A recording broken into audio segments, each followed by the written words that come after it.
In this video, I'm going to analyze swing states from every close election. And you'll know when it's close or when it's not close and when I decide to do one or not to do one. And for the most part, it's going to be relatively consistent logic. We're going to look at states that were, within 5%, maybe go a little more if the circumstances make it appropriate for me to do so. And 2024 is the first one. Nebraska's second congressional district is a swing district that the Democrats won. They also won Minnesota and New Hampshire in close races. But really, the main swing states, Republicans swept them. Wisconsin, Michigan, Pennsylvania, Georgia, North Carolina, Nevada, and Arizona. I know Arizona's 5.5%, but it was deemed by many to be a swing state. So, I'm counting it. Those were the swing states in 2024, as you all know.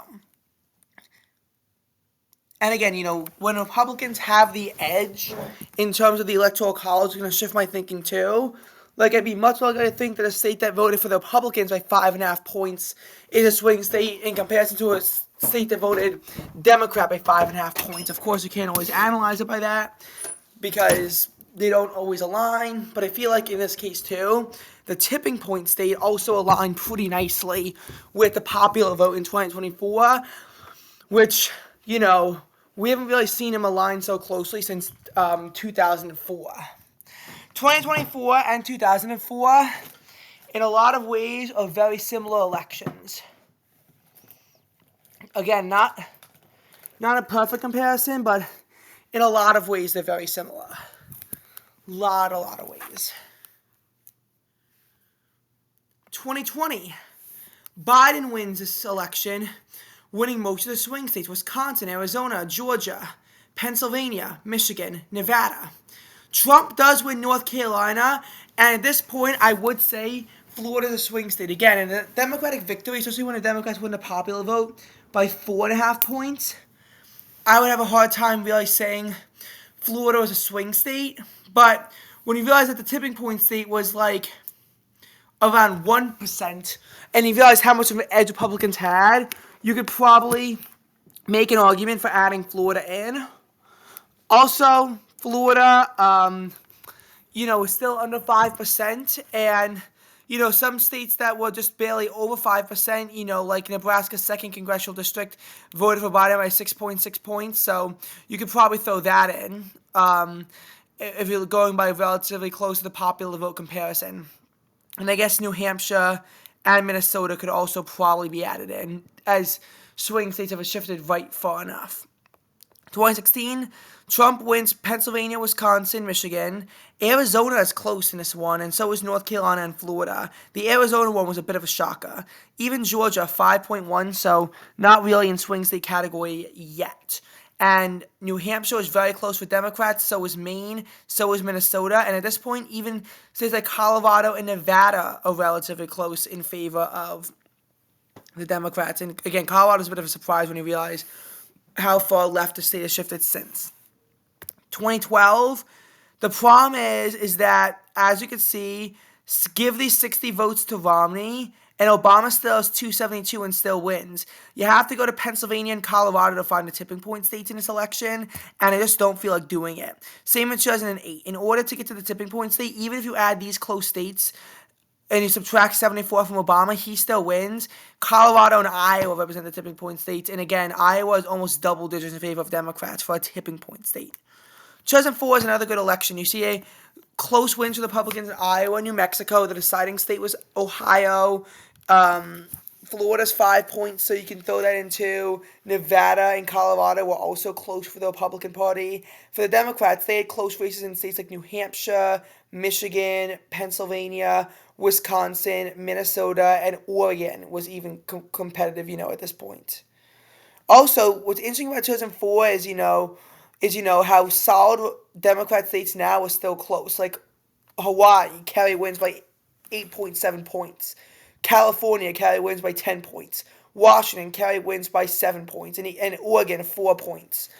And then, even Maryland and Connecticut are not blowouts compared to obviously, where they were even in 2024 in a very favorable environment for Republicans in 2016. So you can sort of compare and just see how much politically we've really shifted since then. And that's just something I think is cool to me. 2000, as we know, was the election. It all came down to Florida and its razor thin margin. Other swing states won by Republicans include Nevada, Missouri, Tennessee, New Hampshire, and then for the Democrats, New Mexico, Oregon, Iowa, Wisconsin were the closest. Minnesota, Pennsylvania were also, close competitive states that were won by the Republican Party. 1996, as you can see, you would clearly need to go into the likely Democratic column, but 1992, you actually don't. Again, add these two votes together for Clinton. He's only at 262 and not enough to win. But of course, there were a lot of states that really contributed to this. On the Democratic side, Nevada, Colorado, Montana, Wisconsin, Louisiana, Georgia, Tennessee, Kentucky, Ohio, New Jersey, Maine's second congressional district, although that was the victory of a Perot, not actually a Bush. New Hampshire.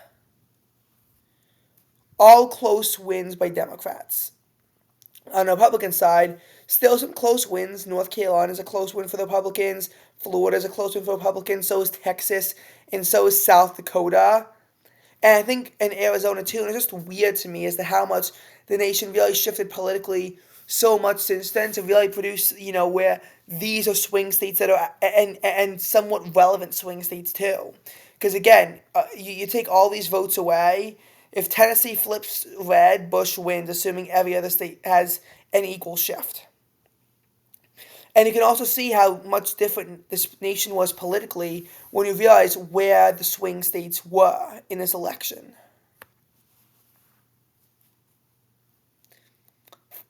And you can really, start to get an understanding of how swing states have evolved over time.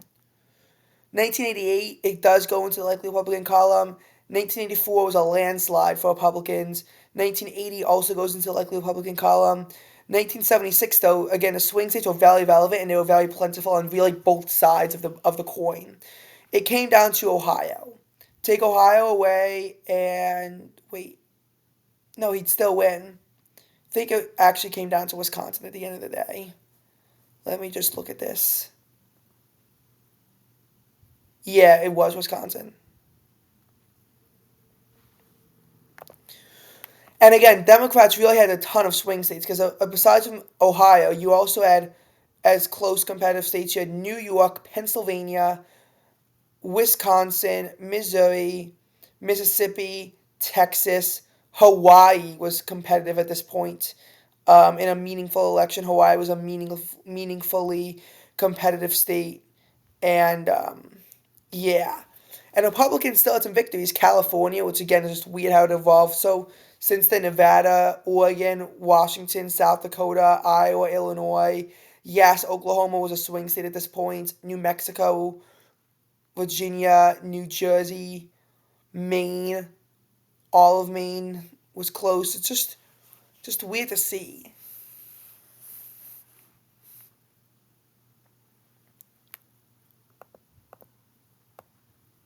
$1972, literally nothing. 68, you do have meaningful swing states, but you have to be careful with the influence of third parties. Like, obviously you have swing states like Pennsylvania, Maryland, Texas, and Washington for the Democrats. And Republicans have Alaska, California, Missouri, Illinois, Wisconsin, Ohio, Tennessee, Delaware, and New Jersey on their side. But then you have to realize how the states that Wallace won and sort of factor those in, which can get confusing. Again, that's what happens when a third party wins electoral votes. 64 was a Democratic landslide, so we don't need to cover that, and so was 72 in case I didn't make it abundantly clear. And 1960s, another state where swing states became very relevant. And again, it really came down to the tilt Democrat column. But there were just so many close states California was barely won by Nixon. And states that Democrats won by less than 1% include Hawaii, New Mexico, Missouri, Illinois, and New Jersey. But as for states that Kennedy, but there were a little bit more of a margin for Nixon: Washington, Montana, Wisconsin, Florida, which is weird how it only had 10 electoral votes back then, but that's a true fact.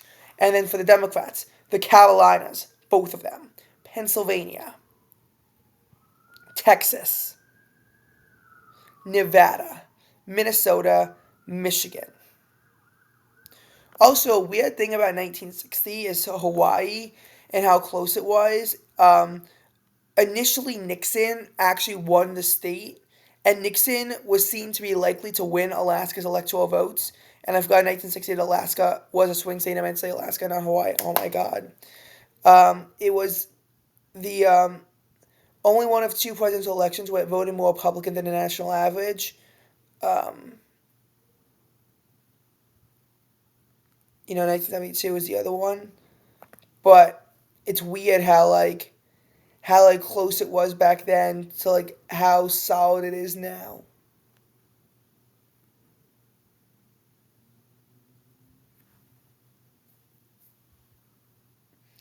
But to be fair, even if Hawaii gave it to Nixon, then Kennedy still would have won. Now going into older elections, and you have more landslides here, like 56, pretty much a landslide. The tipping point state is Florida at 14.5 points for Eisenhower. 52, clearly in the likely column. 48, swing states are value relevant. Now, all the states that voted for Strom Thurmond were safe states for Thurmond. But close states for the Democrats include Ohio, California, and Illinois, and these are infamous. Close states that Dewey won include New York and Indiana. As for states that Dewey won a bit more reliably, you have Oregon, South Dakota, Michigan, Pennsylvania, New Jersey, Delaware, Maryland, Connecticut. Notice how the Northeast was a lot more of a swing region and had much more swing states back at this point. Compared to the Democrats, Nevada, Idaho, Wyoming, Iowa, Wisconsin. So, just a bit of an interesting thing I'd like to point out. 44. You might think that I should not count this and I'd be a hypocrite for counting this, considering what's at stake here. But, not really.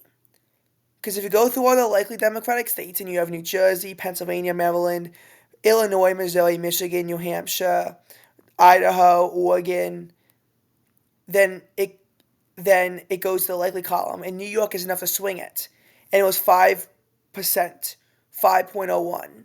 So it really could have actually mattered, and I'm throwing an exception so that New York can be included because of how close it really was.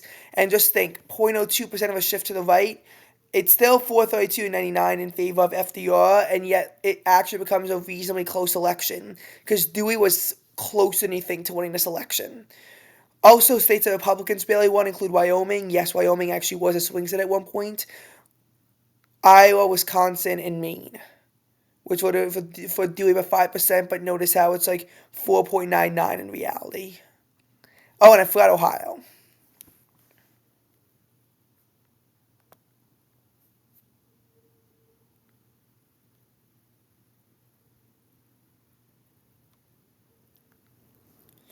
But of course, all of these elections are bigger Democratic landslides.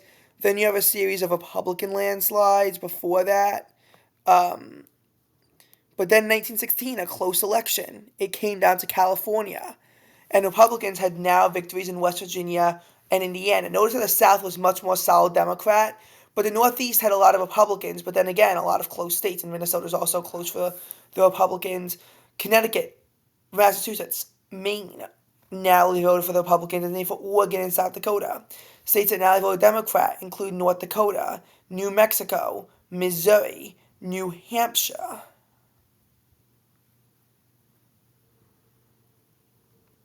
(1912) Huge win for Democrats because of Teddy Roosevelt's Progressive Party really thwarting everything. 1908 is a Democratic landslide, a Republican landslide. 1904 is even more of a Republican landslide than 1908 is 1900.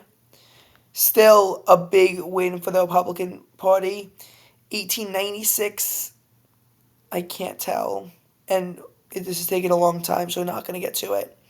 1892, close win for Democrats. Again, New York, New Jersey, Delaware, West Virginia, Indiana, Illinois, Wisconsin were the crucial states that they won. Republicans did have some crucial victories. Oh, I forgot California, too. Republicans did have crucial victories in Ohio, New Hampshire, Nebraska, Wyoming, and Montana, but it was not enough. Also, Weaver barely won Kansas.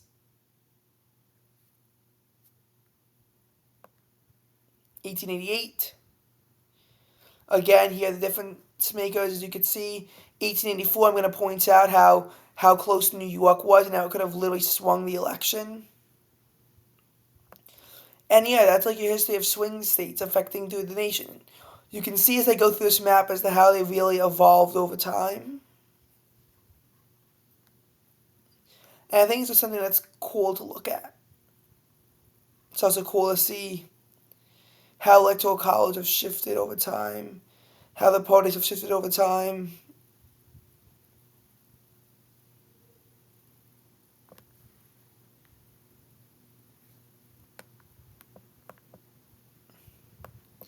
And yeah, this was a bit of a cool video.